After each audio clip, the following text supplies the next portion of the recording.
পক্ষ থেকে আন্তরিক সালাম অভিনন্দন। এই যে দেখতে পাচ্ছেন একটি গাছ, এটা হচ্ছে আপনার বাইরের একটি ফল। যে সকল প্রবাসী ভাইরা আছে তারা কিন্তু হচ্ছে বাইরে এই ফলগুলো খেয়ে থাকে।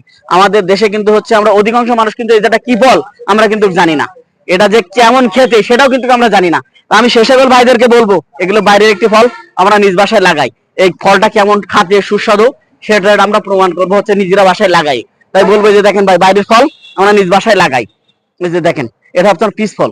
এই যে দেখেন কত সুন্দর গাছ, দেখেন মাথা নষ্ট করা গাছ, একদম মনে হয় যেন কাঁচা খায় গাছগুলো, এমন হচ্ছে সুন্দর গাছ।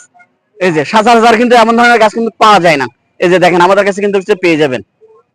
এই যে দেখেন কত সুন্দর গাছ, মাথা নষ্ট করা গাছ। ঠিক আছে, এই গাছগুলো আমাদের কাছ থেকে সংগ্রহ করুন, নিয়ে হচ্ছে লাগান। লাগাই হচ্ছে বিদেশি ফল আমরা দেশে উৎপাদন করে খাই, যাতে আমাদের মনে করেন হচ্ছে ছেলে সন্তান, আমাদের পরিবার পরিজন, যাতে আমরা বাইরের ফল খেতে পারি। ঠিক আছে, তাই আমাদের কাছ থেকে গাছ